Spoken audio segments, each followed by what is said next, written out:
So just a little bit about the legal requirements.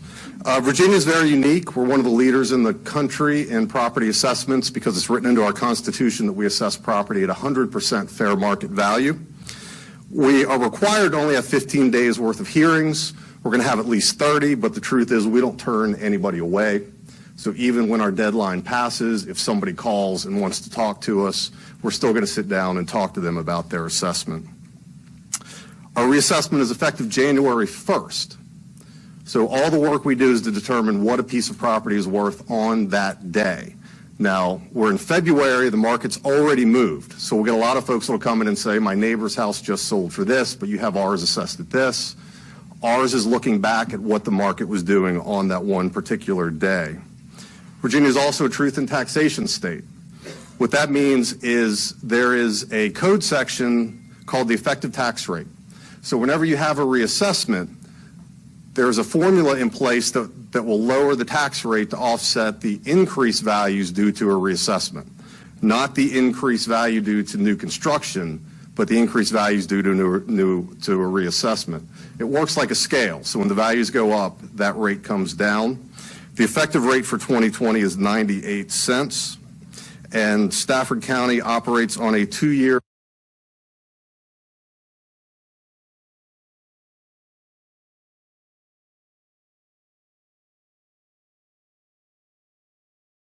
assessment cycle.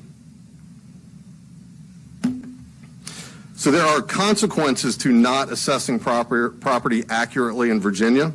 We are audited by the state every year. There are 2 different studies where they come in and take a look at, what things actually sold for and what our assessed values are.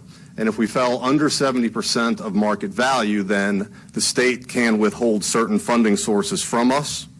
Our assessment ratio is also tied to SCC property, which are Dominion Power, Columbia Gas. The big utility companies are assessed at the state level, but then they apply our assessment ratio, and that determines the bill that they generate. So the more accurate we are, the more money we get from SCC companies. Now, if there are large inequities in the reassessment, courts can overturn the entire reassessment. So it's important for us to not only achieve fair market value, but also be as accurate as possible. The purpose of the reassessment is not to generate revenue.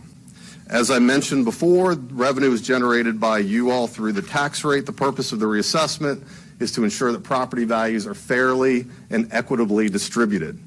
When people talk about the real estate market, they talk about it as if it's one giant market. It's not. It's literally thousands of submarkets. And those submarkets change from year to year. One year commercial property might be doing better than residential. One neighborhood might be appreciating faster than another neighborhood. The only way to recognize that is to do a reassessment. That way you can just redistribute that tax burden and make sure that people are paying for what they actually own in terms of property. Revenue is generated through the tax rate. Now, the real estate market's good. There's no secret there. Residential's up 7%. Commercial is up 2%. It's up slightly. You'll see agricultural, that looks a little odd that it's down 0.5%. We're not finding an increase in agricultural values, but what we are finding, as you all know, a lot of the agricultural properties are being subdivided. That's what caused that 0.5% drop in value. So the values remain the same. We just have a number of large tracts that have been subdivided, so they're no longer considered agricultural. Multifamily, apartments, condos, those are strong once again. Excluding new construction, we saw about a 5% increase in the real estate base. That means property values appreciated about 5% since the last reassessment. And the total base, including both appreciation in value and new construction, is 6.6%. So the composition of our tax base, we are very heavily skewed towards residential, as we always have been. There used to be this rule of thumb that you wanted your county to be 75% commercial, 25% residential. That is a real misnomer. If you're just looking at the real estate tax, because every county at least has such a heavy emphasis on real estate that the real estate values determine that percentage much more than the growth of your residential or the growth of your commercial. Your commercial values will always be dwarfed by the residential values in most counties. I think you said 75-25, 75% commercial. 75% residential, 25% commercial. I just wanted to. Yeah, okay. Thank you. So this is a look at our tax base composition since 2000. And you can see the bottom line on blue is steadily chugging along and growing, but our percentage of residential to commercial drops. 2006, we were only 12% commercial and 88% residential, but that wasn't because we weren't adding commercial, it's because the residential values increased at such a high rate. You see when the market crashes, the residential market crashes, commercial's chugging along. We're still steadily adding commercial. That number jumps up to 19%, hits 20% in 2012. Then the residential market starts going up again, and we drop back to 18, and now we're at 17% commercial to residential. It's important to note, if you see those two red dots, we finally reached the total value of residential that we had in 2006. Now, the good news is in 2006, commercial was only 12% of our base. Today, it's 17% of our base. So we have seen a tremendous growth in commercial property values. Our tax base now, with taxable property, has passed, or with non-taxable property, has passed $20 million for the first time. In taxable property, it's slightly under $19 million. So here's the timeline. Here's what to expect. We finalized all of our values in January, and I mentioned the effective values are January 1st, 2020.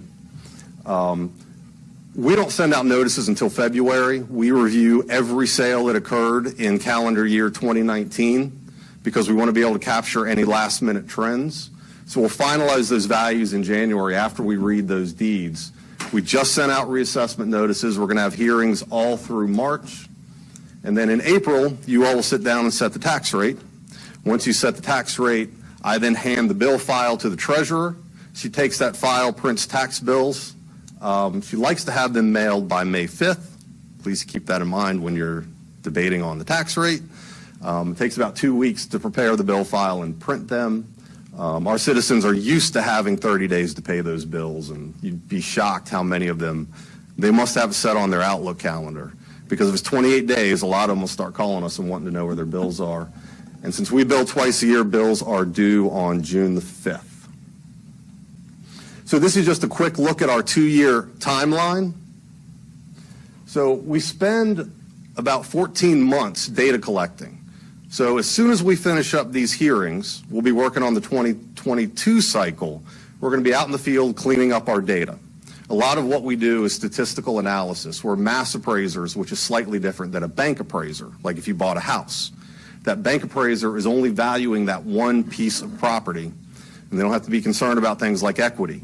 We have to value 56,000 pieces of property with 9 people, so we use a lot of statistical analysis. So the data points that we rely on are very important to us. So we spend a lot of time out in the field correcting data, verifying data. Once we do that, then we'll start reviewing sales and building computer models. Say, okay, a house with this size and these attributes in this location, the market is telling us is worth this. So we'll build those models, and we'll finalize values, mail out notices, have appeals, and start the whole process all over again.